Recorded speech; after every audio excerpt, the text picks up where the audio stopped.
Good evening, everyone. Welcome to Monday, May 1st, 2023, the City Council meeting. Our invocation will be given by Shirley Murdoch, member of the Church of Jesus Christ of Latter-day Saints. And please stand for the invocation, and please remain standing for the Pledge of Allegiance.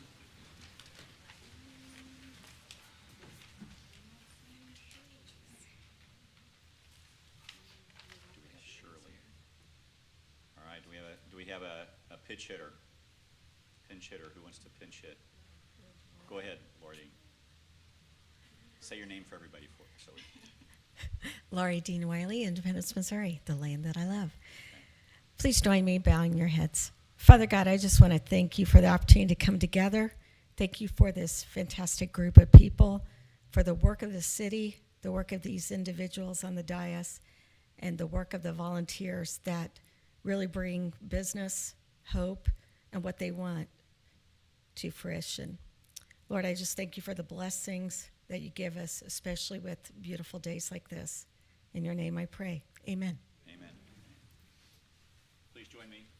I pledge allegiance to the flag of the United States of America and to the republic for which it stands, one nation, under God, indivisible, with liberty and justice for all.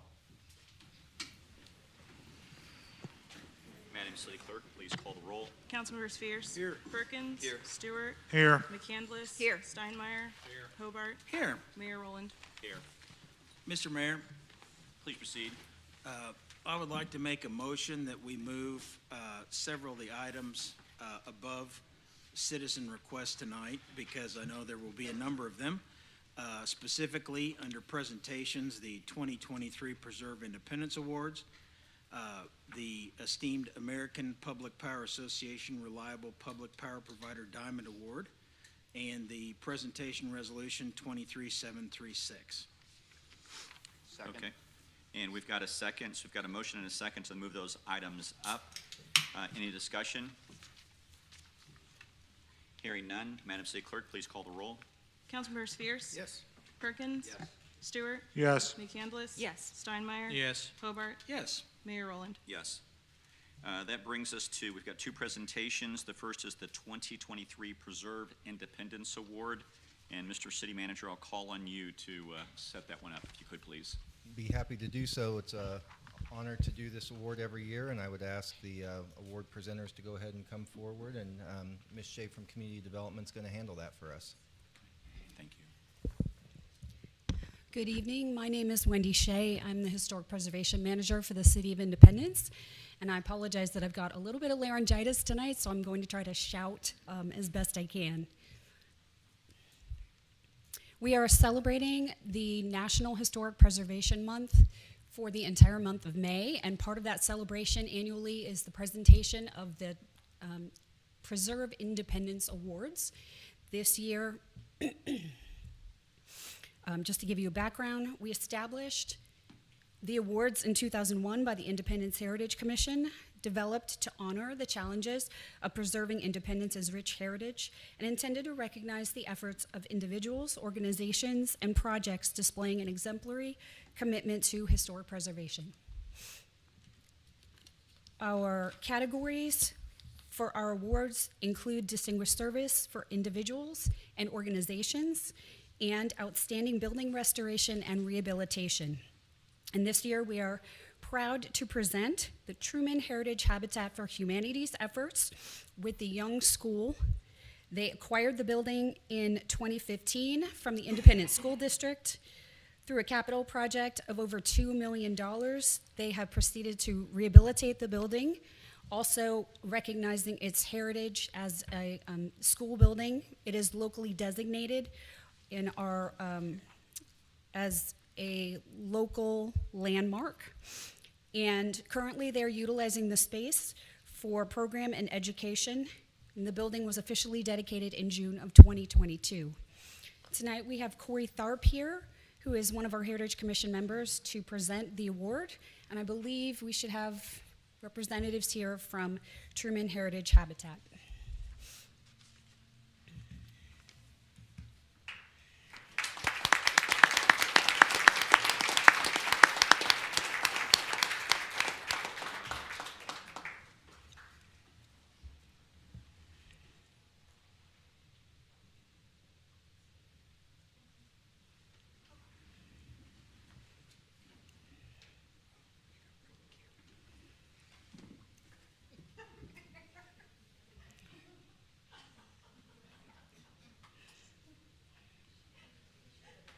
Please tell me you got it this time, please. All right. So I want to congratulate this year's recipients. And before you see a picture of the current school building and its use from Habitat and some of their rehabilitated, both the classroom space and the gymnasium space on the inside of the building. We celebrate Historic Preservation Month annually, and this year we're recognizing the role of women and the places that made history in independence.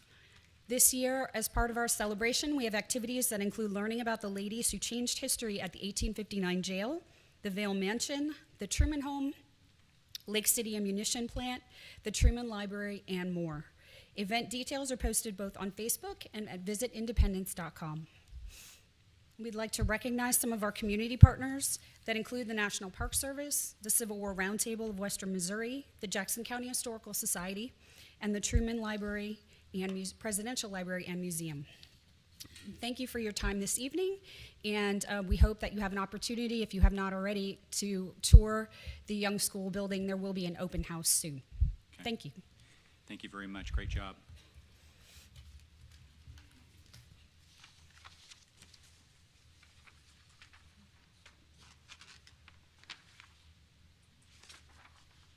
Our second presentation is the American Public Power Association. I just like saying that, Power Association, Reliable Public Power Provider Diamond Award. So, Mr. City Manager, if you can handle that one for me. It would be my honor, and I would be pleased to ask our Director of Independence Power and Light, Mr. Jim Nail, and his team to make their way forward to share a little brief update with the council about the nature of this very prestigious award. Okay.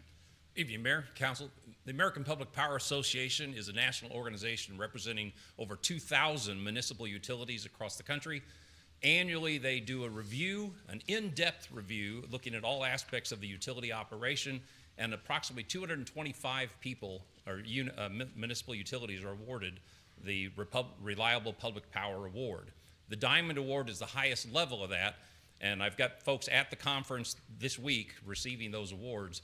I was told we are one of only 2 utilities in the entire state of Missouri that got the Diamond Award, and we just got it for the 3rd cycle in a row. Wow. So I'd like to have my T&D superintendent and manager to come forward. This is truly a team effort, all aspects, but certainly our linemen are the face of what's going on out there in the field.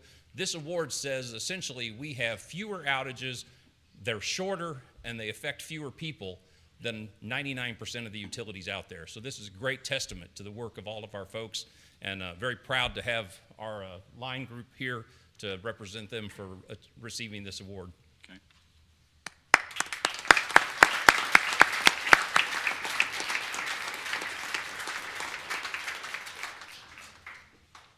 And I'll have a plaque that you can mount in City Hall. Jim? What's their name? What are they? Paul Biesmeyer is our transmission and distribution manager. Andy Hoyle is one of our line superintendents, working directly with the crews out there, getting your power back on as quick as we can.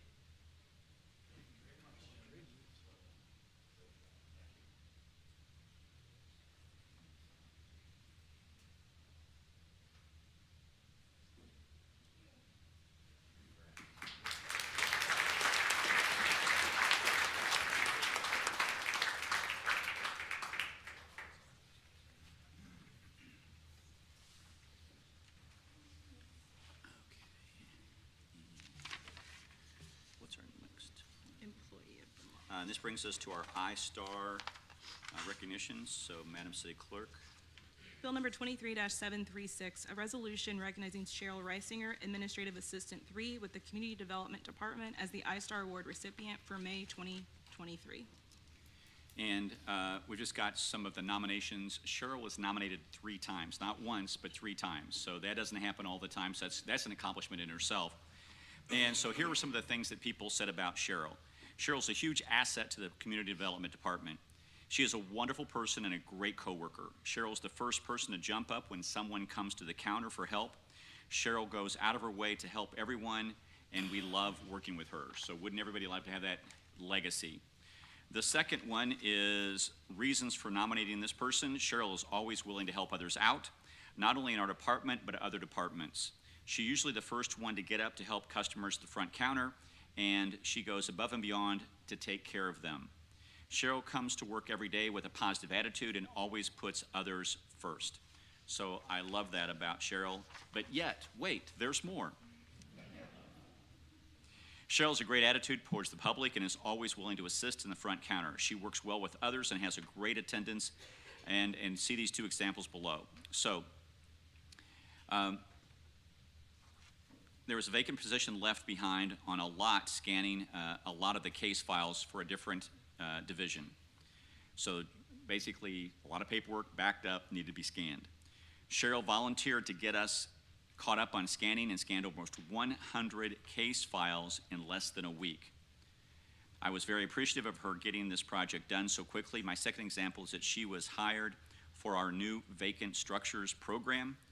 It was new, and we had to start from scratch with getting this program started with CityWorks, which is our program that tracks everything that goes through to the city. So if you call us and somebody else talks to you, we know what the program is. So anyway, she worked with the tech services over a year getting this set up correctly, all the while keeping the data in Excel in the meantime. Finally, CityWorks went live, and Cheryl then had the daunting task of getting all of her Excel files and documents into CityWorks to create separate cases for each vacant property independence, which is a remarkable process and task. So we are very much honored to recognize Cheryl for the iStar Award for this month. So Cheryl, come on forward and be recognized for your great work.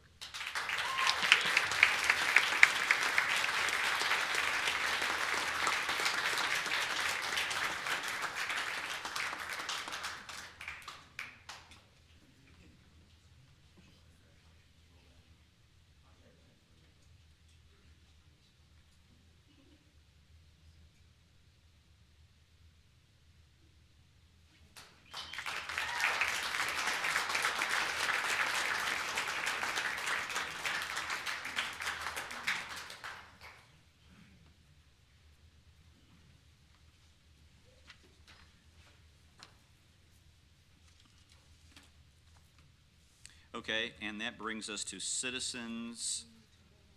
Oh, yep, we need to vote on the resolution. Please forgive me.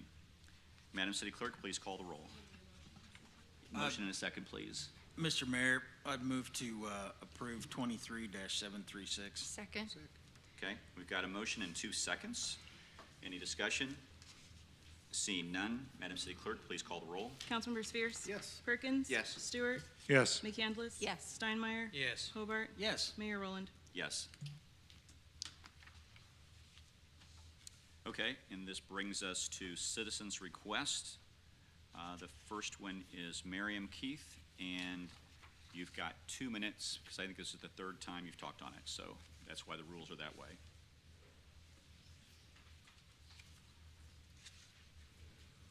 And then after Miriam is up, Jacob Jensen will be next, so. And please state your name and your address, please. Miriam Keith, 12607 East 34th Terrace South. Thank you. Here we are once again filling this room with red. 6 weeks ago, I told you that we would do the work. This group of people did the work. They stood out in the cold, ridiculous wind, and even rain. Some of them worked overnights and then got signatures during the day.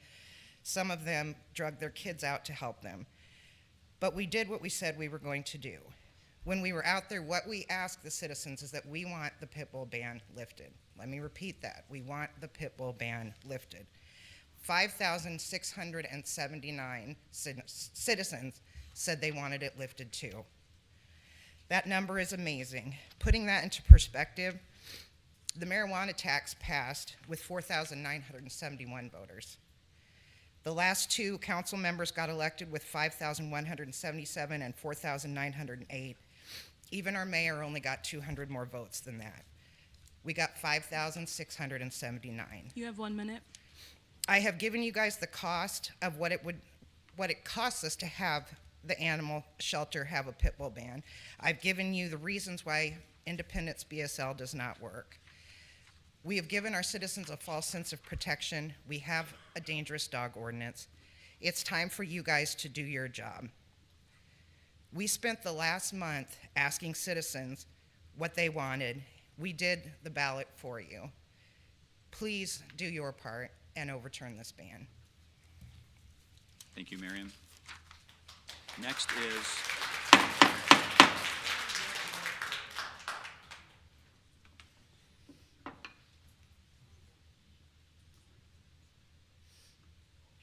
Next is Jacob Jensen, and please state your name and your address, please.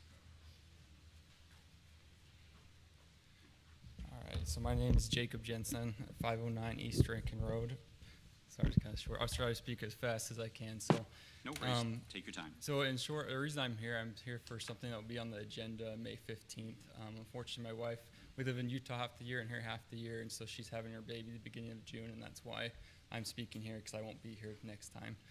In short, I was denied a short-term rental application by the Planning Commission a few weeks back, and I believe it was done by subjective standards, and I just wanted to go over that a little bit. So I was denied, and after my denial, the Planning Commission gave me this. There's no objective feedback. It was a subjective feedback that said that I could reapply in several months, and if my neighbors, quote, take no exception, then I might receive approval.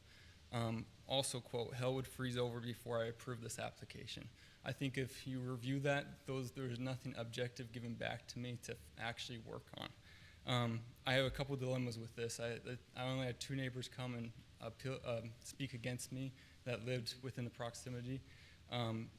I've tried very hard with email, phones, stopping by the house. These neighbors refuse to talk to me, and my issue is if they take no exception, I can get approved. That's nothing that I can do with on my own rights. The other issue I had with it is last week, the Planning Commission, after my Planning Commission, a short-term rental got approved that was no different than mine. They were running it illegally without knowing, and neighbors complained, and so they had to stop. They came and applied and basically did everything in the city ordinance to get approved. What's different about theirs is they had 2 things in writing from the police department where they had issues, where police came because there was a loud party that did disrupt, and police actually had to come and evict the people there. Also, there was a break-in at that house. They did everything in the city ordinance, though, and so it was approved. For me, mine was not approved, even though I did the same exact things, but I had 2 people come and speak against that lived on my street, and they did not have factual proof of things that happened. They said that there's drug dealings going on in my house, and that there's large parties all night, and I have videos of all of that I emailed all of you guys that evidence on. So my issue is they got approved when they had stated facts of things that happened, where mine was because I had 2 people show up, notwithstanding that I had a neighbor speak for me and another neighbor write a letter. So I just don't think that it's fair. I think it's objective. It wasn't objective, it was subjective. I'll accept a denial of my application if I'm given objective feedback, but where I have an issue is when there's nothing that they can say I broke in the city code, law, ordinance, or law to shut me down. It's free countries are built off of objective standards. A quote I wanted to share that I think is very important is, an undefinable law is not a law, merely a license for some men to rule others. An objective law protects a country's freedom. Only a non-objective law can give status the chance he seeks, the chance to impose his arbitrary will, his policies, his decisions, his interpretations, his enforcement, his punishment of favor of disarmed, defenseless victims. And so, as you can see with mine, and it will come up, and I hope that you guys take it very serious because it means a lot to me and my wife. We want to be here half the year when we're working here. There was nothing subjective given to me. I think it was very offensive to say, hell will freeze over before you approve my application. And then say, if the neighbors take no exception. Unfortunately, we live in a world where there's racism still, sexism, there's social justice everywhere. There's people will call staff members all the time and complain about neighbors, the loud dog, yard doesn't look good. People don't like people sometimes. Unfortunately, that happens in the world. And I unfortunately think I have a couple neighbors that don't like me. I have several neighbors that do like me. And I think it's very important that when you review my application, please, please, please make sure it's objective. If there's something that gets denied, I promise I will do whatever it is to make sure I'm in the role. And that's all I have to share with you. I appreciate your time, and thank you for hearing me out. Thank you, Jacob. Okay, next is Laura Dean Wiley. And thank you for pinch hitting earlier. The prayer was just a bonus. Laurie Dean Wiley, 1968 South Powhatan Court in Independence, Missouri. So it's rare that it's not rare that I talk a lot. It's rare that I choose the things that are so important to me that I'm going to spend my 5 minutes time giving an opinion that I think is valuable. So thank you for the opportunity to speak tonight about the BSL, or the pit bull ban. So when I was 10 years old, and yes, that was a long time ago, I was playing at a friend's home. I was a block or two away from my house, and I needed to race back before curfew. I decided to take a shortcut and ran through a neighbor's yard where a very happy German Shepherd was excited to greet me. He ended up chasing me and ended up biting my behind. I don't blame the dog. I was somewhere I shouldn't have been, running through a yard that didn't belong to me and that I shouldn't have been in. I couldn't outrun the animal, but I still was injured. My concern is not for me at this point. I made a dumb decision. My concern was somehow I could cause harm to this dog. I could give grief to the neighbor, and City Animal Services might have to intervene. The dog was a German Shepherd, not an American Staffordshire, not a pit bull, a German Shepherd. The dog would be taken, could be taken, and a fate certainly earned that was not his fault at all. So in 2019, I stepped forward to my brother. Many of you know he's an avid walker. And on one of these amazing walks through our beautiful Independence, he traveled off to 7 Highway and Truman Road. Should know that he's a bit of a dog whisperer, somewhat of a dog trainer. All animals love him. He would never taunt or tease a dog. He would never step into somebody's yard he wasn't invited into. But on this occasion, he wasn't given a chance. A dog decided to attack him, nearly ripped off 2 fingers and bit his hand. You would think, Laurie, why are you talking about a dog that hurt your brother when I care very much about releasing the pit bull ban? Well, it's because, once again, it wasn't a pit bull. It was a beautiful, nice, sweet collie. No, it was an aggressive dog. It was a dog that obviously was not loved, was not cared for, lived outside, wasn't chained, didn't have a fence, and because somebody got a little too close to his yard, he decided to attack unprovoked. So what do we do about dangerous dogs or aggressive dogs? We already have codes. So why would we need a pit bull ban? Here's the problem. Codes are only as good as they are used. Aggressive dog code requires people to interview, investigate, but you also have to know where the owner is. On my brother's situation, we knew where the house was. We saw the dog go in the house. But when an animal control officer arrived, the owner said, nope, not my dog, and shut the door. You have 1 minute. Nobody held accountable, and so nothing was done. So you see, in my opinion, aggressive dogs are not about a specific breed. They're about, well, what do those 2 things have in common? They were a bad human.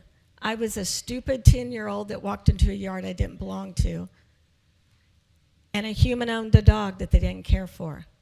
They created this situation. So tonight I want to ask you, you have the bravery, do you have the ability, and do you have the wherewithal to save this city money by voting tonight to overturn the pit bull ban? By telling the citizens, another council may have done it, doesn't really set with me. When you have the ability by over 5,000 votes, nearly 6, to say to the citizens, that looks like almost any other special election, and we can do it right here without spending money. So I want to thank you for being brave and doing the right thing. Thank you.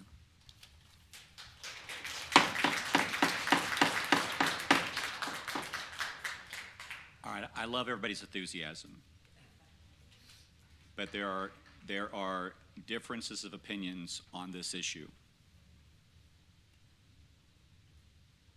I am begging you to be respectful to people on the other side of the equation.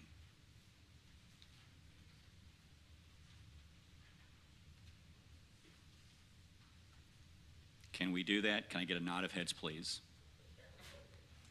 Thank you very much. Robert Brackenberry, come on up, Robert.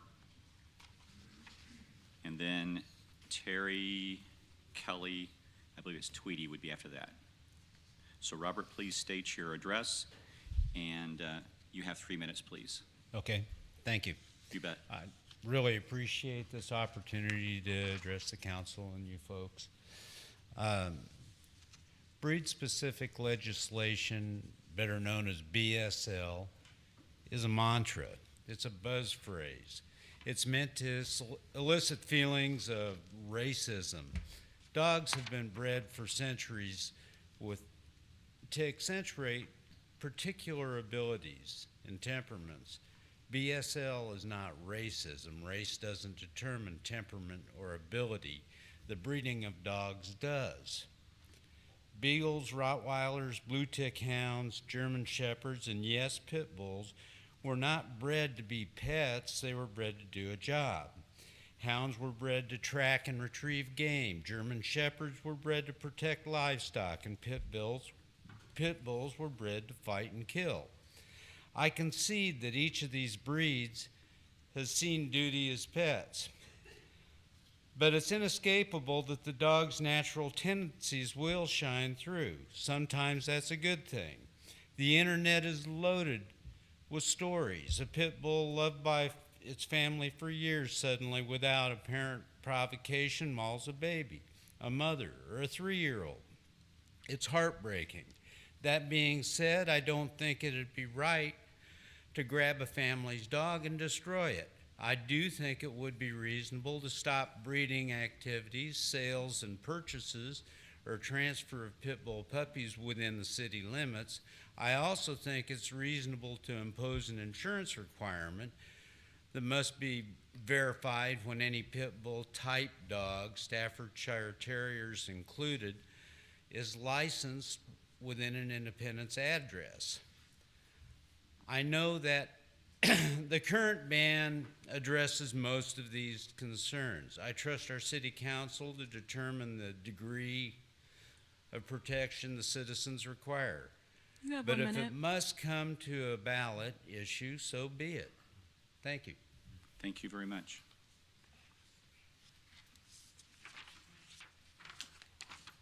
And Terry?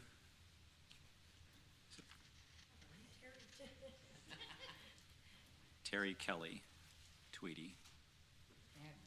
Yeah, I love that name, Kelly. Well done, Kelly. Thank you. Please Hi, state Mayor, your name and your council. address, please. Mayor, council, clerk, I'm Terry Kelly Tweedy, 3111 South Arrowhead Drive, Independence, Missouri. And this is the second time I have spoke on this issue. We can argue statistics until heck freezes over. Whatever they say, I say. You know, I can go back and forth like that. But I do want to make one thing perfectly clear. There is a lot of people that still, maybe they didn't sign, first of all, the 5,000 people. That's not verified yet. That has to still be done. Secondly, there's still a lot of confusion about that petition in the sense, let's face it, you're coming out of the grocery store and all of a sudden somebody's got something in your face, sign this, it's about the dogs. You know, how many people beside the one citizen took the time to say, let me read it first? A lot of people have called me and said, well, no, all they're going to do is put it on the ballot. And I said, no, that is not true. And so they have foregone doing that. A lot of people are not here to speak. Don't anybody applaud for me, by the way, on my side. That's a joke. They're not here because they've got a neighbor that's got a pit bulldog or a relative or somebody like that, and they don't want them having their name out here being against the ban, you know, to continue with the ban. They are afraid, and that's the simple truth of the matter. The dogs terrify them. Some of the people intimidate them. I'm not saying everybody, I'm not, but I'm telling you, this is the same argument that's been going on in Independence since the 80s. I do want to say, too, as far as saving money, I don't care if it is $200,000 to put it on the ballot. But Jackson County Election Board told me that wasn't even close to the truth. That's only if it was a standalone thing to vote on. If it's put in like, say, the November election, it would be nominal. You have because 1 it'd be minute. that a lot of that would also be, sorry, I'm all shook up now. Anyway, it'd be a lot cheaper. And I say, what's the rush? Okay? The reality is we have not had a mauling or a killing since the ban was put in place. And I'm tired of Mr. Hill being demonized because he didn't live here. So we lift the ban. How many more are going to flood into Independence, start breeding? Then instead of, I'm sorry, I'm getting a little emotional about this, but I really care about him and all the dead children across the country. We cannot just care about Independence, Missouri. And thank you for letting me get angry. Thank you. Next up is Lucy Young, then Jerry Price will be after that. And Lucy, you have 5 minutes. Yes, and I'm going to officially change my name to, oh no, she's here again. I want to let you know how it was 100 years ago when I was on city council. If you could. I'm sorry, Lucy Young, 2320 Viking Drive. Thank you. 100 years ago when I was on city council, 1998, and somebody up there can verify this, we had a miserable shelter. It wasn't a shelter, it was a pound. Animals had a limited lifespan. If they were not claimed, they would be there for less than a week and they would be euthanized. Unfortunately, the method of euthanizing the dog was quite often a shot directly to the heart and the cats, which is very painful and cruel. But that is the standard they used. It turns out that the incinerator was not functioning. And so these animals were stacked like cords of wood in the freezer until after they could be dealt with. I was an animal lover, and when I found this out, I became an animal advocate. I too wanted to introduce legislation to spay and neuter the animals in Independence. I too wanted them chipped. But a lot of grief came from our actual council members, and so that was never enacted. And when I'm looking at and I've got these just real short notes for you, but in the budget that was presented in 2004, the objectives then were to educate the public on pet ownership responsibility, decrease the number of dog bites through enforcement of the revised dangerous dog ordinance, and then it stated, budget cuts in the overtime has caused animal control to not respond to after hours and weekend complaints. So that'll tell you right there that the $500,000 budget that we had at that time wasn't cutting it, just was not cutting it at all. In 2009, one of their objectives was begin construction of the new animal shelter, which was a godsend. And the significant issue for that was healthy animals continue to be euthanized due to the lack of space at the animal shelter. And this and other issues add to the reasons for a new shelter, verbatim. Well, if we take that $200,000 out of animal control's budget next year, what effect will that have on our already strained staff and shelter? That is 1/5, and you'll have the budget presented next week, but I believe it to be 1/5 of what you have allotted in the budget for them for the following year. So does that mean that there will be budget constraints for them? Of course it does. There's also, in 2015-16 budget notes, it said significant issues. Continue working with Jackson County and Great Plains SPCA to help control the regional animal shelter population while ensuring an adequate level of service for the citizens. Does our present animal shelter do a good job? Yes. Was the SPCA a better shelter for independents? Yes.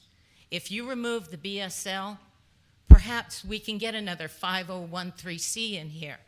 Previous administrations had free spay-neuter days in Independence. They offered vouchers in Independence to help lessen the breeding problem of not just pit bulls, but all animals and cats. We got a plethora of cats. You have 1 minute.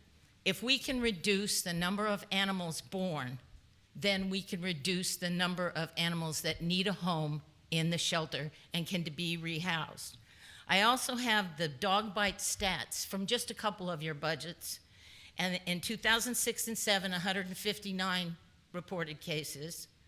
In 2008-9, 140 cases. In 2014-18, which is the last budget that provided that information, again, 140 bites. So there was no change in these bites this whole time, but the pit bulls are here. You cannot deny that there's more pit bulls in Independence today than there was when this law was enacted. Please overturn the ban. Thank you. Thank you, Lucy.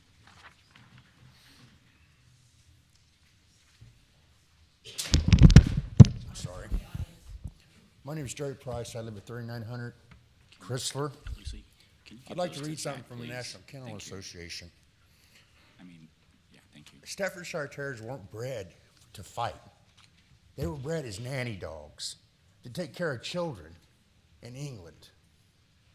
A couple of our presidents have had Staffordshire Terriers in the White House. But we can't have them in Independence.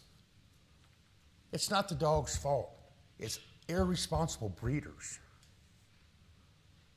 Instead of banning them, why don't we educate the people that want to have these dogs so the proper breeding steps will be taken so we keep a good bloodline so we don't have the problems with these dogs.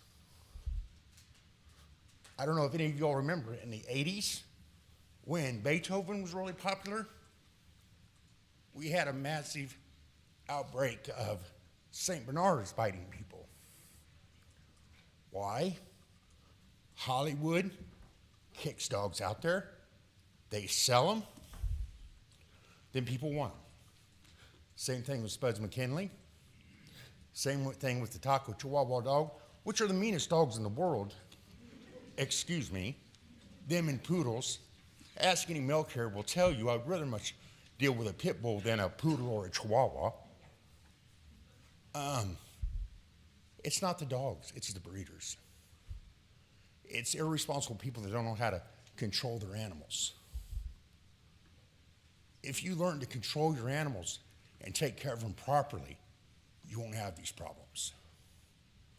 I've been a breeder until I came back to Independence my whole life. I've never been sued. I breed away from aggression. If I have a male that's aggressive, I'm not going to breed with him. If I have a female that shows aggression, I'm not going to breed with her. But if I have a 90-pound couch potato that's going to love on me and not let me go to the bathroom by myself, he's probably going to get bred because he has the quality of the dog that I want, a safe dog. It's changed. from the 80s and the 90s. The wrappers are no longer, it is not a sign to have a pit bull on a big old chain and doing bad breeding practices to make money. It's not there anymore. Now, are you all going to ban the new favorite dog? The great big monster dogs that look like pit bulls? I can't think what they're called now. What are they, guys? Cane Corsos. Are you going to ban them? They're one of the most aggressive dogs. They sell them at the mall. They're bred to kill. That's what they're bred for. That's what the Roman army bred them for. They were frontline battle dogs. You don't have a ban on them. And I'm sorry that somebody got mauled. That is not my problem.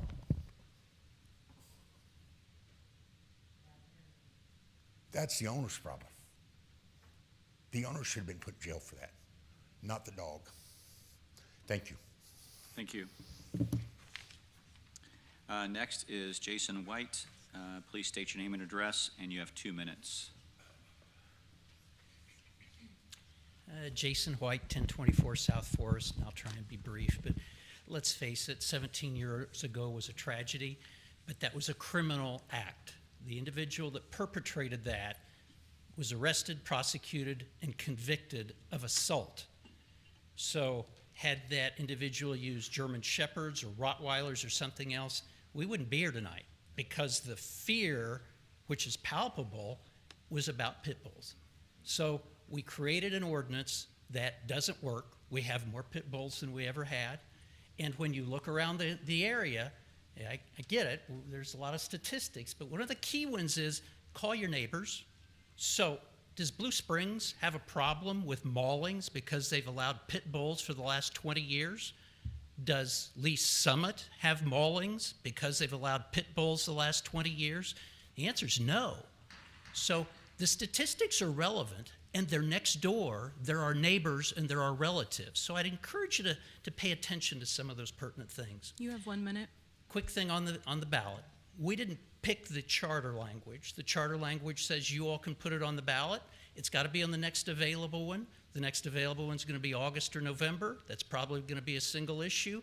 The city staff says that's around $200,000. That's not chump change, and I think we've got to make sure we keep correct information on the table. What I'd like to leave you with is you do not have a safer community until you focus the residents on the dangerous dog ordinance and help educate and enforce the dangerous dog ordinance. That's the protection they need from dangerous dogs. Thank you. Thank you. And next it is Mike Anderson.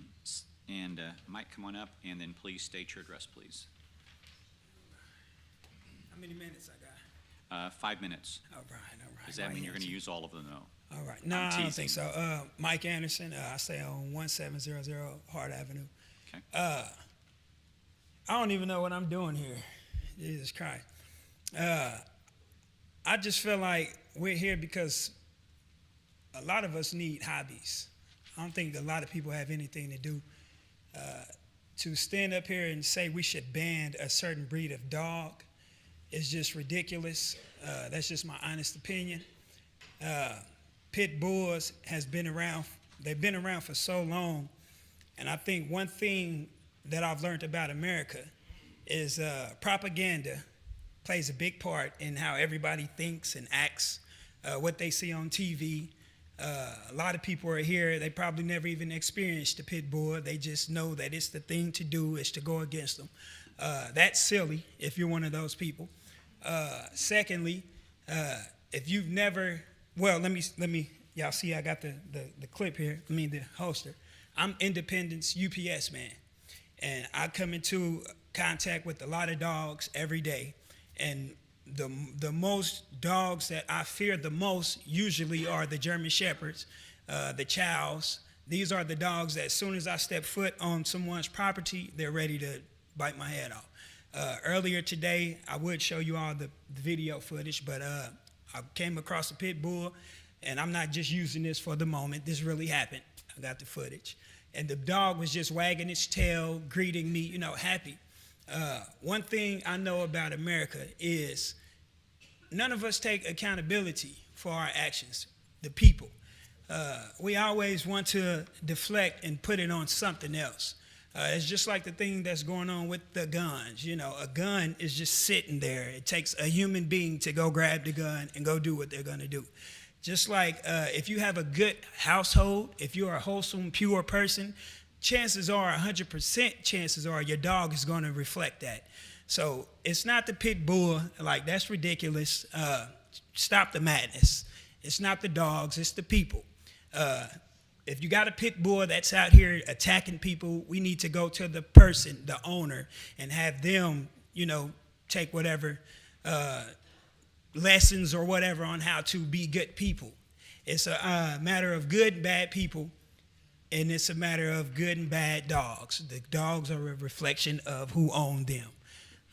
That's all I got. As the UPS man, again, I got scars on me from every dog in the city except the pit bull. Again, I ain't making this up. I got this stuff all over me, And the Chihuahuas that man was saying earlier, those are the most vicious dogs right there. But check it out. Just because the pit bull has an aggressive build, just because it looks aggressive, and that's what I think the perpetuation kicks in. That's prejudice. That's what our country just goes through. You see something that you saw on TV and you see it in person from afar and you say, oh, I saw that on TV. That's not good. You didn't take the time to go up and pet the dog or get to know what you're afraid of. And that's a lot of what we do as humans. So it's bigger than the dogs. It's the human beings. We need to take accountability for what we're doing. I don't know nothing about the pit bull that killed that man, but I heard the story about it. The pit bull was being traumatized. He was being taken care of poorly. That's not the dog's fault. It's the people who own the dog. How much time I got? I'm just over a minute. I'm just over a minute? You got a minute left. All right. Oh, okay. So, yeah, again, I'm not just going to waste everybody's time. But, yeah, I'm a firm believer in that. I know it's funny, but for real, it's not the dogs, people. Look in the mirror. It's you. So stop all this pit bull. We need to get some hobbies. We don't know what we want to do. I woke up today, hey, let's ban pit bulls. Like, knock it off. It's the people. It's the people. Ban the people, because I'll take the pit bulls over people any day. All right, that's all right. I'm out. Thank you.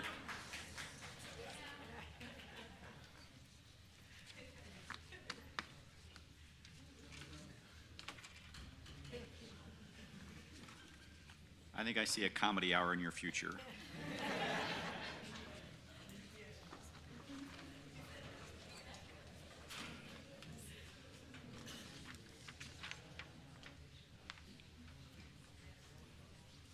And that brings us to our next proclamation. Madam City Clerk, please proceed. Whereas Historic Preservation Month is celebrated annually throughout the month of May, both locally and nationally, in order to recognize the significant role and preservation plays in our daily lives. And whereas the 2023 theme is the Women of Independence, to highlight the places in independence where women made history. And whereas historic preservation is an effective tool for revitalizing neighborhoods and commercial districts, promoting sustainability, fostering civic pride, and maintaining character while enhancing livability. And whereas historic preservation is essential to heritage tourism in a 21st century economy. And whereas the city's dedicated historic site volunteers and preservation advocates provide unwavering support for our cultural resources. And whereas the promotion and preservation of the city's historic buildings and sites is critical to the identity of independence. And whereas historic preservation is significant for communities across the nation for Americans of all ages, from all walks of life and all ethnic backgrounds. Now therefore, Mayor Rory R. Rowland hereby proclaims May 2023 as National Historic Preservation Month.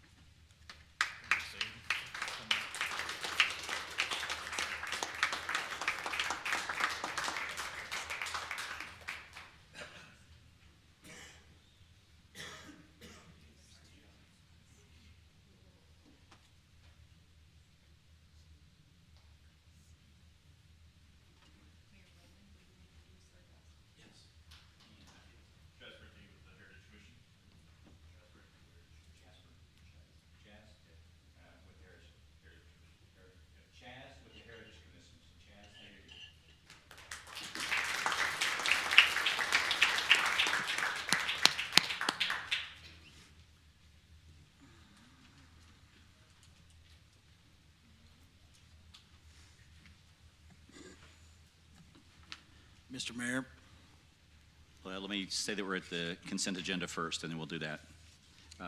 This brings us to the consent agenda, and Mr. Councilmember, I apologize for interruption, so no, you're fine. I was getting there for you. thank you. Yes, sir. Thank you. I'd move to approve the reports and recommendations of the city manager.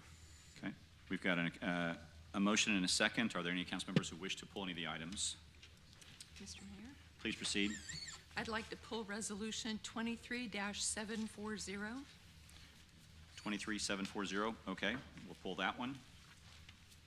Any other items? Mr. Mayor, Please proceed. can you please pull 23-741? 23, which one? 741. 23741, okay. 23741 will be pulled, and 23740 will be pulled. Any other items to be pulled? Okay, let's go ahead and vote for the consent agenda, and then we'll discuss those. So, Madam City Clerk, please call the roll. Councilmembers Fierce. Yes. Perkins. Yes. Stewart. Yes. McCandless. Yes. Steinmeier. Yes. Hobart. Yes. Mayor Rowland. Yes, and the consent agenda is approved, minus 23740 and minus 23741. Councilmember McCandless, please proceed on your discussion on 23740. I just want to highlight this as an opportunity for intermunicipal cooperation.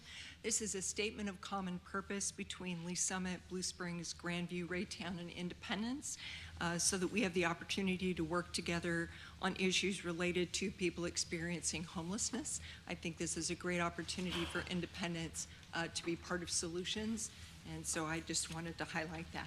Thank you, Mr. Mayor. Thank you. And do we have a motion for that? Motion to accept. Thank you. Do we have a second? Second. We've got a motion and a second on 23740. Any other discussion? Mr. Mayor, Please proceed. thank you. I would echo what my colleague was saying about the homeless issues and our common purpose of statement here, and also move into the fact that this is one more step that we are taking as a city to work with other jurisdictions and also with ourselves to understand the problem, how do we fix it, and work to the next solution for the situation. We recently took action and put a group living facility that monitors group living facilities, homeless shelters, in different facilities. So we've got a good, strong ordinance that helps, protects the neighborhood, gives guidance to those who want to come into our neighborhoods and to our community to run these facilities that we need. So this is just one more step of voting on this common purpose to help solve this solution or solve this problem. So, thank you, Mayor. Thank you. And I want to commend both of you for the hard work you've done on this. I know you've made it a priority. You've done lots and lots of hours on that, and so I just want to say thank you for your work on that. Any other discussions? Mr. Mayor, Please proceed. I will echo your statements, your sentiments, and just want to remind the folks out there that as frustrating as the issue of homelessness can be and as sort of a never-ending fight as it might feel like, that all these steps that get taken along the way are necessary steps, and they are progress. They are leading to progress. They are part of the progress. So, Councilmember McCandless, Councilmember Perkins, these issues are important to all of us. Thank you very much for leading that. Yep. Anyone else? Okay. Madam City Clerk, please call the roll. Councilmembers Fierce. Yes. Perkins. Yes. Stewart. Yes. McCandless. Yes. Steinmeier. Yes. Hobart. Yes. Mayor Rowland. Yes. 23740 passes 7-0. Councilmember, please proceed on 23741. Thank you, Mayor. I just had some questions about this. It states in the resolution that the Commission on Ethics Reform is to be extended until the council adopts an ordinance or will terminate upon council adoption of the commission's recommendations. So I guess my question would be, what happens if the council does not adopt an ordinance? Does this committee just go on forever and ever and ever? And I guess more of a statement, I thought that this was going to go to the charter, they were going to make recommendations to the Charter Review Committee, and are we now wanting to make these ordinances instead of putting it in the charter? Is that a question for me? Well, it is your committee, so I guess that would be the act, yes. That's fine. Which question would you like me to go to first? Either one, it doesn't matter. On the Charter Commission? Yeah, the Charter Commission first. Okay. It was not my understanding, but I could be wrong on this. I've been wrong before, but it was my understanding that the Charter Commission was going to work on this with some advice and counsel from the Ethics Commission with regards to that particular portion of the charter. So the Ethics Commission has worked for about, I would say, 6-7 months. They've met probably 3 times a month at least. They've put together a document that's about 28 pages long. They have literally looked at every word, every comma, every period, to make sure that we have an ethics code that is very robust and brisk. One of the reasons that many of us ran on this council was because of the challenges the city faced with reputation. And it's very important that we change that reputation in a positive way. I know that there's some people here that have been almost every meeting that the Ethics Commission has gone to and watched their work and their behavior. And there are people that have worked very, very hard on this. So yes, some of the product that they are working on will go to the Charter Commission, and then some of that product will come directly to us. So if you want to get in specifics on that, I'm happy to do that, but we'll have to, if I can beg your indulgence to talk about those specifics of what the commission has produced. I don't really need specifics. I guess what I'm more concerned about is I just don't want, let's say the council does not adopt anything and the Charter Commission doesn't adopt anything. By the wording, this commission would just keep going on. Okay. I would prefer some type of hard date in there that says it's either or. Okay. Let me ask a question of the city manager, if I may, and then I'll be happy to work with you on that. Mr. City Manager, on the last resolution, I do not remember when the drop-dead date for that commission was. Do you? Their terms were extended until May 31st. Okay. Back in March. Okay. So what we could do, since this is a resolution and only requires one reading, and it in fact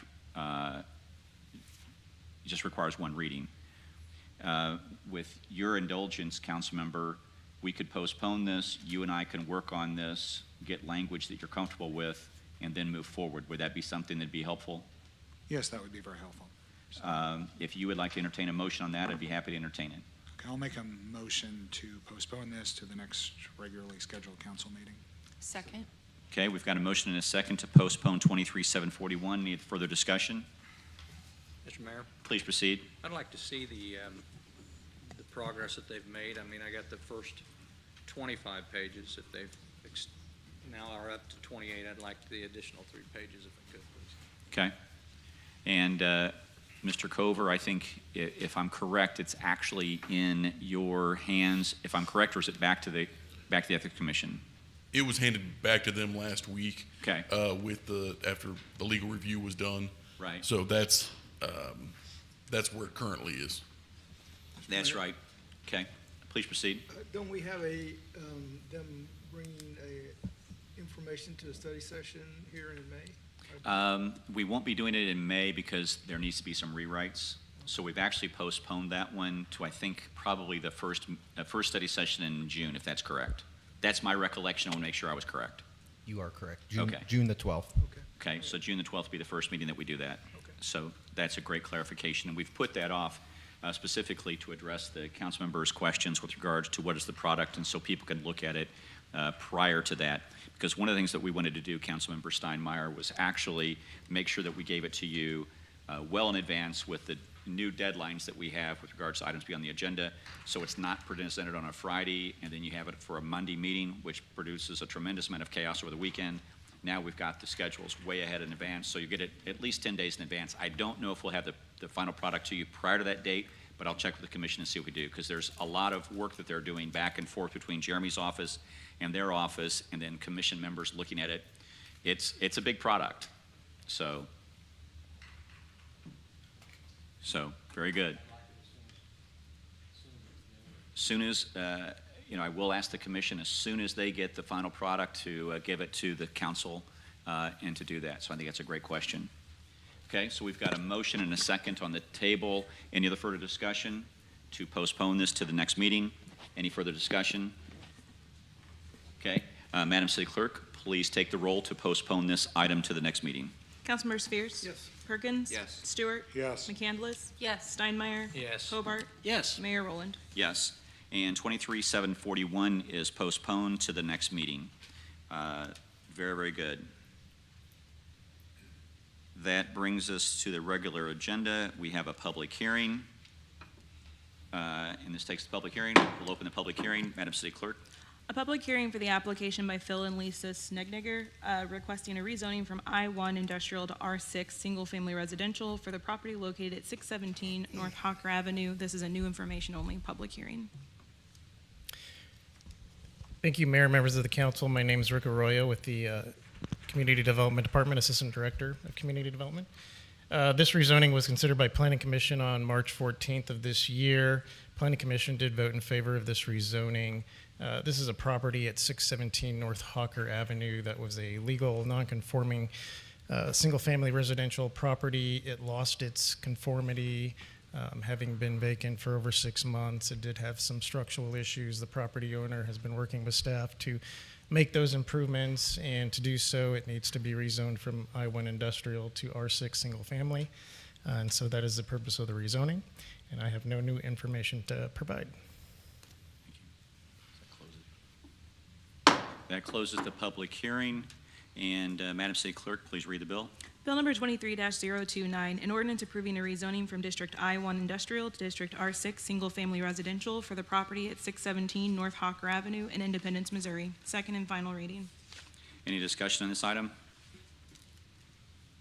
Seeing none, Madam City Clerk, please call the roll. Councilmember Spears? Yes. Perkins? Yes. Stewart? Yes. McCandless? Yes. Steinmeier? Yes. Hobart? Yes. Mayor Rowland? Yes. And 23-029, rezoning is in fact approved 7-0. This takes us to our second readings. Madam City Clerk. Bill number 23-026, an ordinance authorizing the acceptance of a contract with Jackson County, Missouri, which calls for Jackson County to provide funding in the amount of $225,000 to the city for Independence Police Department's law enforcement school-based initiative called STEP. Second and final reading. Any discussion on this item? Mr. Mayor, Please proceed. actually, I need a clarification from our city attorney. Mr. Cover, I actually work for Jackson County. Do I need to abstain on this? I'm sorry, I didn't give this question in advance, and I should have. I actually meant to.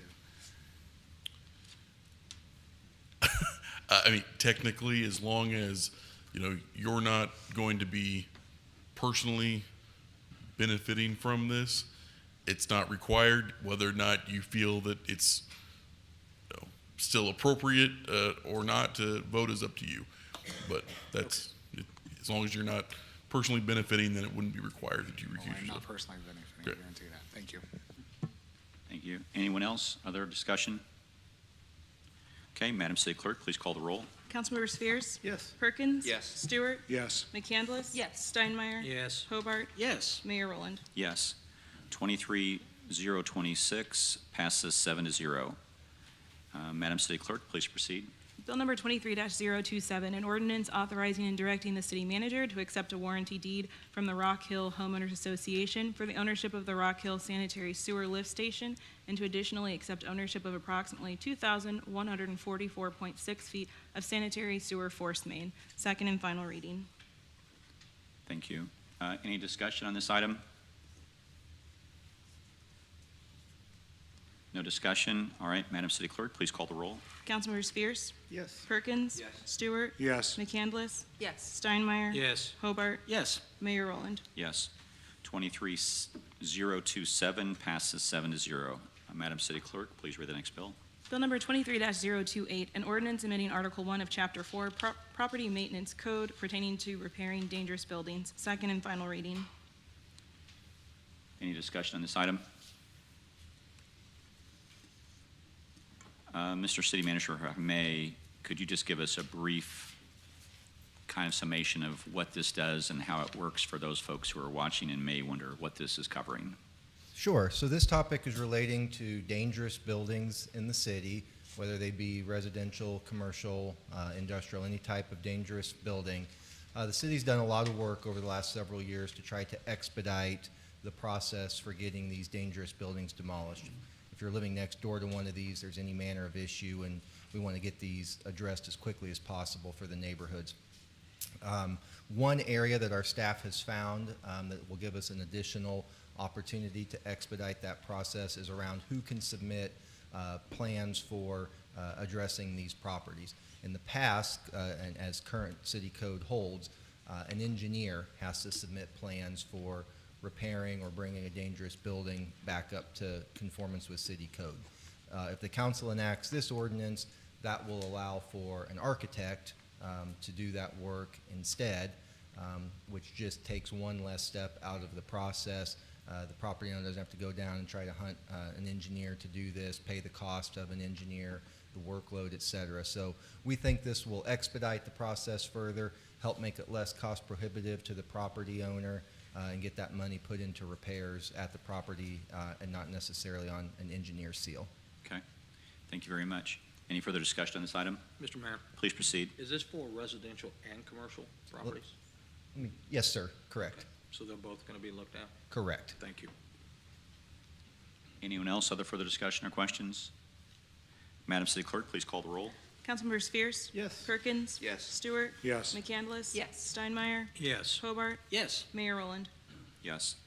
23-028 passes 7-0. And Madam City Clerk, please read the next bill. Bill number 23-030, an ordinance authorizing a contract with the National Council on Aging to provide financial assistance for the COVID-19 and influenza vaccine uptake initiative grant program for the period of April 28th, 2023 through April 27th, 2024, accepting funds for the period in the amount of $90,560, authorizing future change orders for additional funding and/or time extensions for the same project, and authorizing certain future appropriations. Second and final reading. Any discussion on this item? Any discussion? Madam City Clerk, please call the roll. Councilmember Spheres? Yes. Perkins? Yes. Stewart? Yes. McCandless? Yes. Steinmeier? Yes. Hobart? Yes. Mayor Rowland? Yes. 23-030 passes 7-0. This takes us to first readings, and I will give you the floor. Bill number 23-031, an ordinance amending Chapter 1, Article 28, Independence Commission on Human Relations of the Independent City Code. Bill number 23-032, an ordinance amending Chapter 5 of the City Code, Business and Occupation Licenses. Bill number 23-033, an ordinance authorizing the city manager to execute a certain grant agreement with the Department of Housing and Urban Development for the Square Streetscape Project, project number 111902, federal award number B23CPMO0905.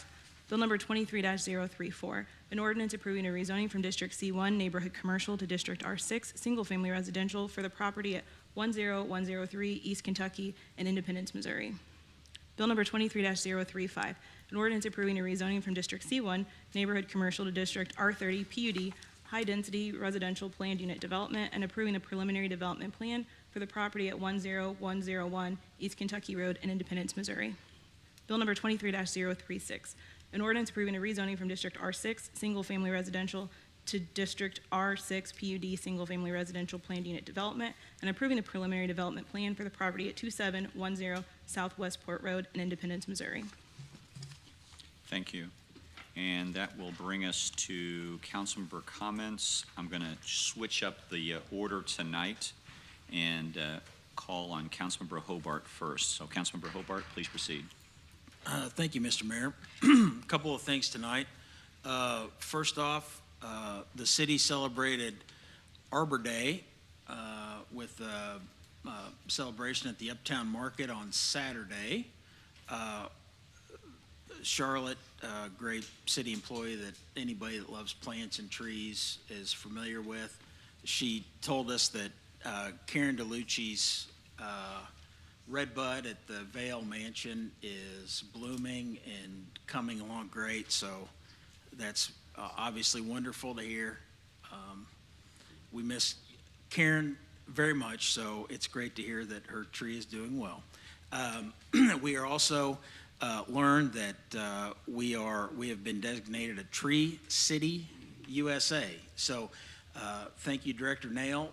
There is a member of IPL that is designated, and I'll get this wrong, but a tree arborist at Independence Power and Light that shepherds that program and that portion in that department. And he was in attendance and participated in the celebration, and so very much thankful for that.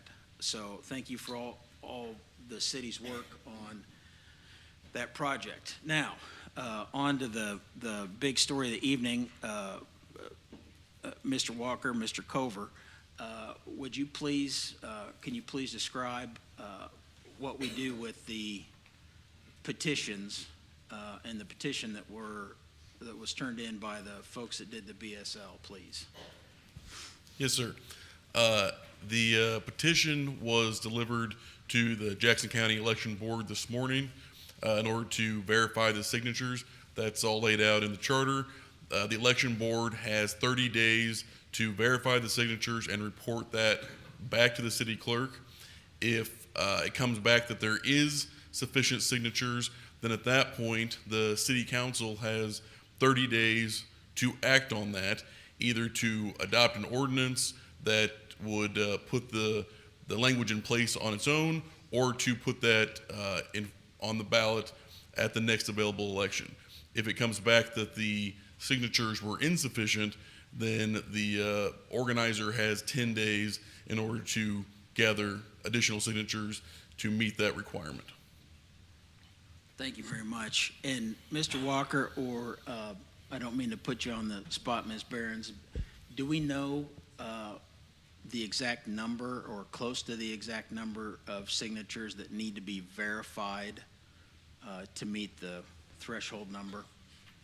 I believe it's 3,160. Okay, and so if the signatures that are verified by the Jackson County Election Board exceed that number, then the petitions will have met the requirement, and the council will then have to make a decision whether to accept the petition and vote to uphold the petition and overturn the BSL. Is that correct? Yes, sir. Or we will have to vote to put it on the next available election date. That's correct. Okay, and in that case, that would be the August election. It would depend on when we receive that back from the election board. So again, they just received this morning. They have 30 days to process it. Technically, that would have, in order to meet the August deadline, that would actually have to be done. That action by you all would have to be taken by the end of this month. So that's possible, but again, they have 30 days to do their part of it. So if it didn't happen by the end of this month for the August election, then it would be, the next available would be November. Okay, very good. Okay, thank you very much. Sure appreciate that explanation. It will be up to my fellow colleagues whether they want to state publicly which position they're going to take. I will state for myself, because I know everybody is waiting with bated breath. I'm going to wait until the petition, the signatures are verified. We still have some time. That is not me playing coy. That is me waiting to see what the petition says. Okay? So that's my decision. There are a lot of factors that go into it, and I think that's the fairest thing that I can do from my vantage point. I can tell you that it is very unlikely we will vote publicly. I mean, we will vote as a council. It would be very unlikely that we would vote on that until those signatures come back from the Jackson County Election Board, just so you folks know, okay? So you're not expecting us to do something sooner, out of fairness to you. Mr. Mayor, thank you. Thank you. I'm going to change a little bit different order, and I'll just proceed. Councilmember Steinmeier, Thank you, if you'd Mayor. like to go next. Thank you. Last council meeting, I spoke about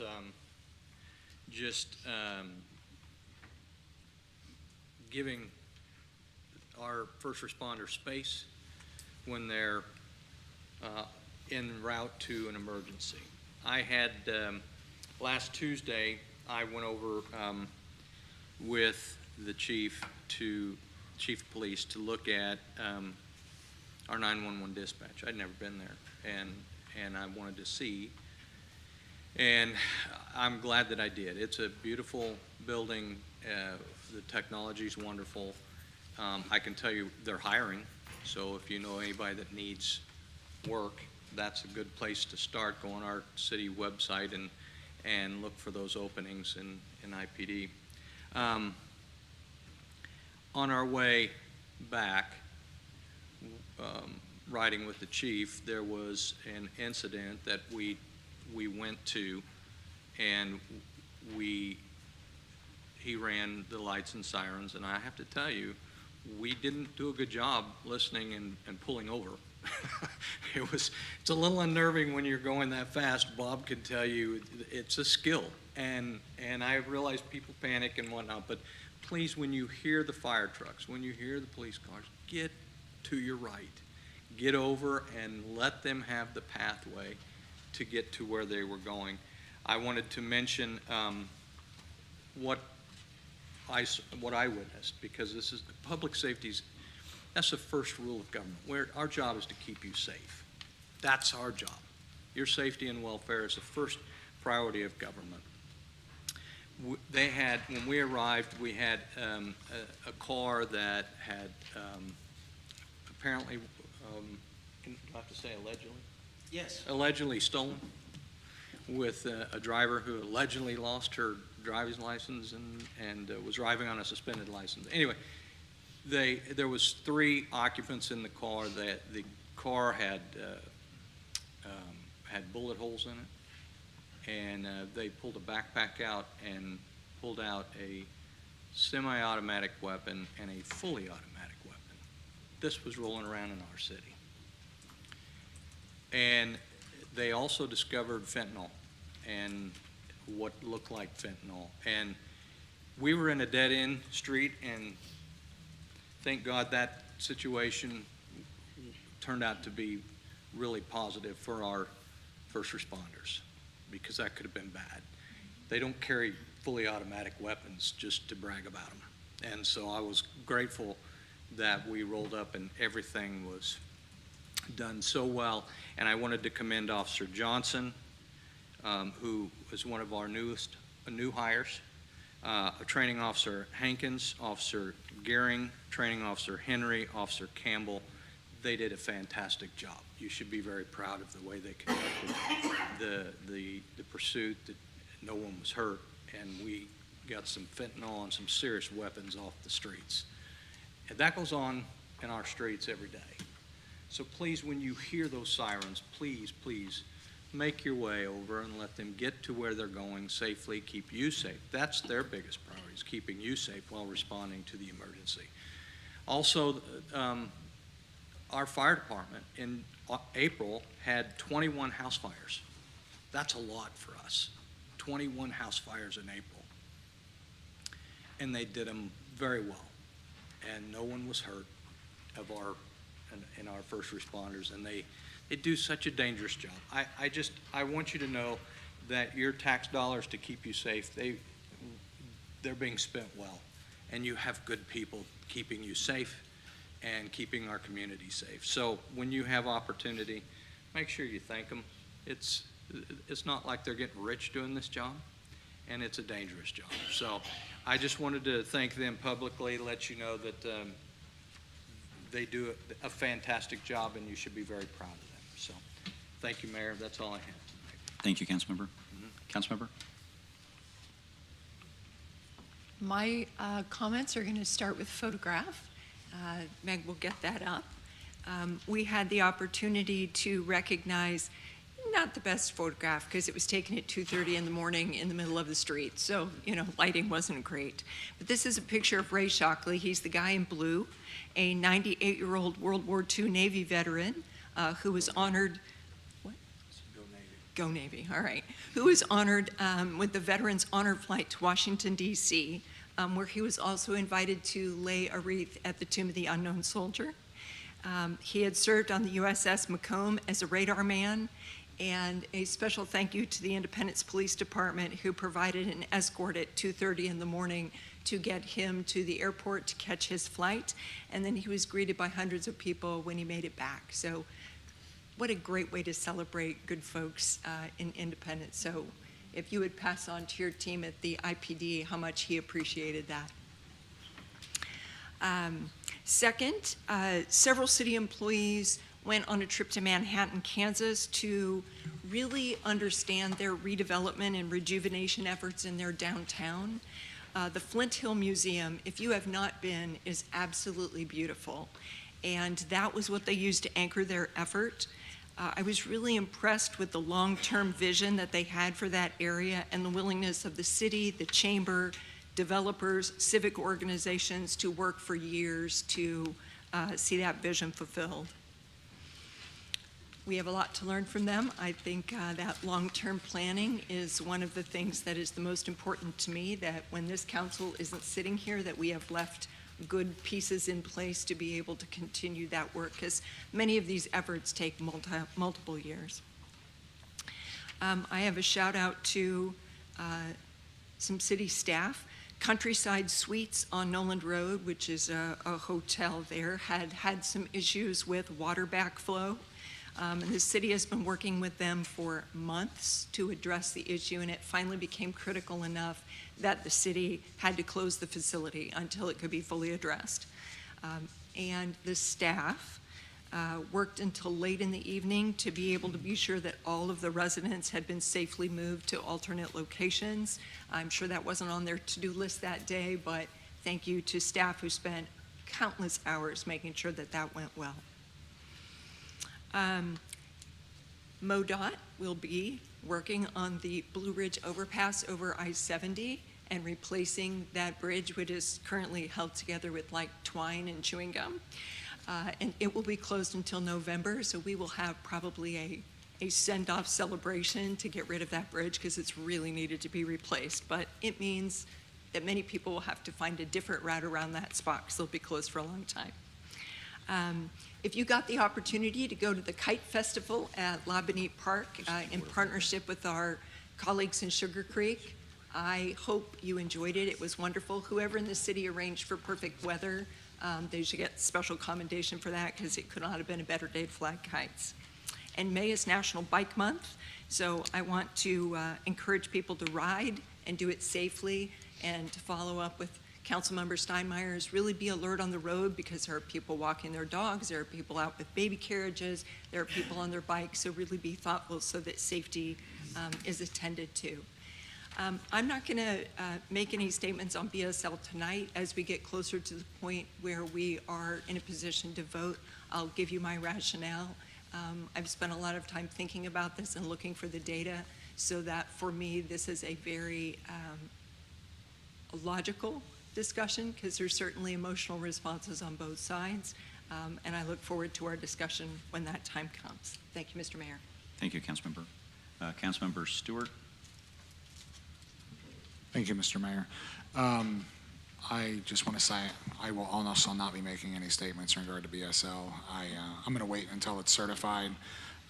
There have been some people that have asked me through Facebook and through email, and I have given it, but I'm not going to make it publicly tonight.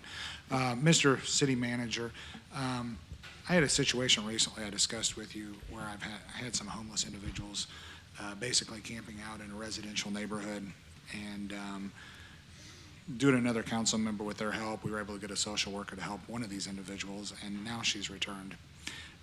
This is literally in a residential neighborhood, and it's at the end of my street. Not that it really matters. This could happen anywhere. On the sidewalk in front of a house. And I know the police department was out there today. They were checking on her. But it seems that's all we can do at this point, is just make sure she's all right. And So I would like you to look into some ideas of how we can kind of remedy this situation and bring it back to the council, if you don't mind. Be happy to. Thank you Okay, for the thank you. update. That's all I have. Thank you, Mayor. Thank you, Councilmember Perkins. Thank you, Mayor. I have a couple things to get on the calendar for this month, May 1st, and then also next month. Community conversation, I'm having a community conversation district meeting, May 11th. It'll be at Fairmont Community Center. That is 217 South Cedar Avenue. This is going to be one of several that I'm going to do. We'll have another one next month, maybe close to August or July. Trying to lock down a location. The purpose of the meeting is to get back into the community, discuss what is on your guys' mind. I used to do these a lot, quite often, big ones, small neighborhood meetings, district meetings. COVID kind of stopped that, so re-engaging into that. Talk about the big ticket items that are taking place in 24 Highway, the Fairmont development, and also we're going to have city staff there with our police department, code enforcement. We've city manager Jack Walker will also be there, and we'll open that up for Q&A, question and answers. If we don't have an answer, write your name down, we'll get it right back to you. Second one, coming up this month is an open house community engagement for the Truman Connected and also the Square Streetscape. This is going to be the final design and community review of the plans, if you will. That'll be Tuesday, May 23rd, 4 p.m. to 7 p.m. Independence Uptown Market, 211 West Truman Road. Exciting to see that project come together. Exciting to see that we are receiving a lot of federal funds to help make this square develop. So that's coming up. Next month, June 3rd, we are having the annual Northwest Independence Cleanup. We will be focusing on 24 Highway and Truman Road. Just a little disclaimer, this is not part of the mayor's cleanup initiative. This is something that Revive Church, Englewood, Kairos, Grace, and Maywood Baptist Church put on and do every year. So we will be focusing there. As you know, our city can use a little love at times, so we will be working and cleaning up that area. Thank you, Mayor. Thank you. Councilmember Fears. Mr. Mayor. Just a few things. Many of you would know that last week Independence hosted about 2,000 delegates from around the world for a Community of Christ International Conference. And that was a good event. And it was nice to see a lot of folks, around our community from other places and especially spending money in our restaurants, right? So in that regard, I wanted to mention that the Economic Development Partnership had its first actual meeting this last week, and that went well. We received a strategic plan, and that looks good. There's a lot of work yet to be done, but we're off and running on that.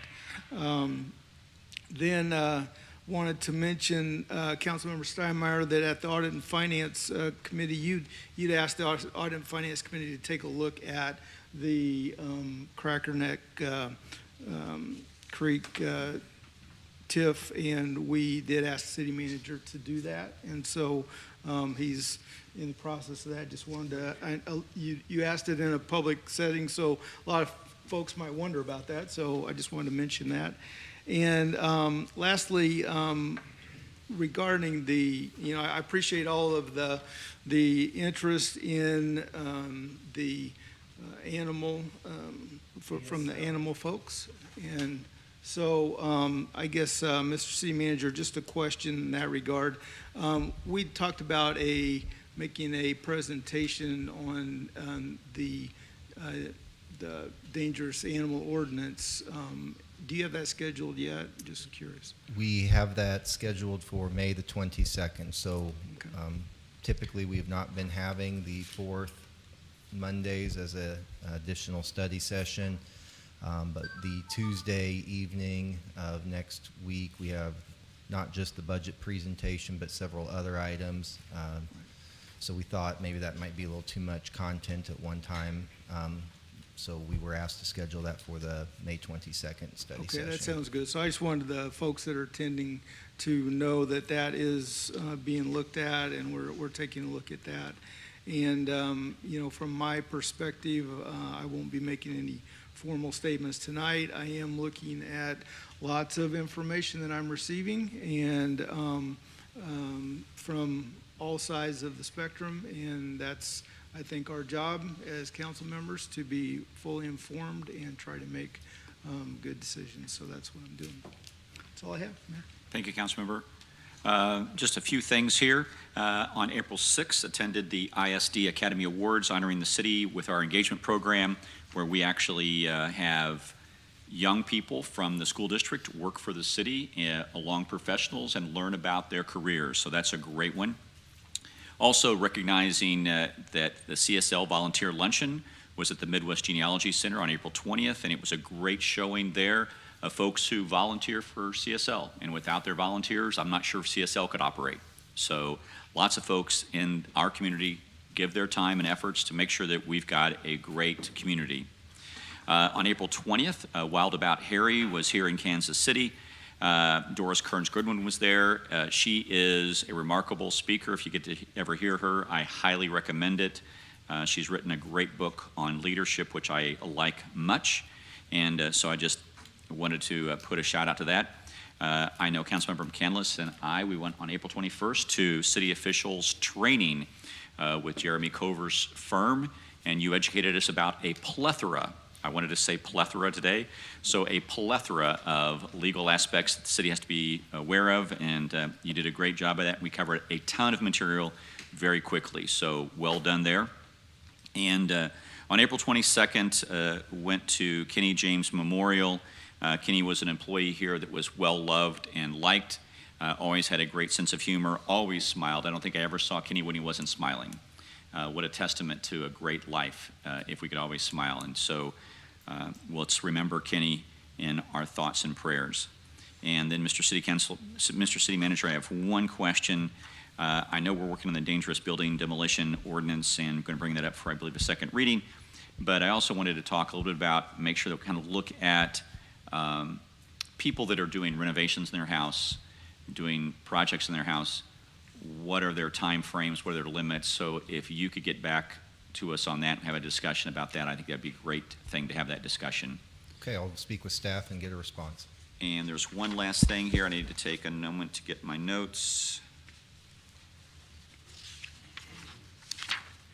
It was, yes.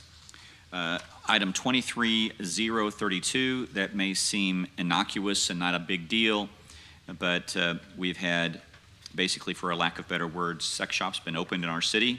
That is not the liking of this council or our citizens. And so through the direction of this body, you have put that ordinance on there, and I wanted to talk about that. I know you've done a lot of work on that, and other folks here have pushed for that pretty significantly. And so we've got the first reading. My suspicion is it'll be passed in the second reading. I have not heard any objections from my colleagues, so just wanted to say, to highlight that and point that out, that seems like business licenses and things like that's pretty simple, but that was the focus of that particular rewrite on that one. And with that being said, we'll adjourn this meeting. Thank you all.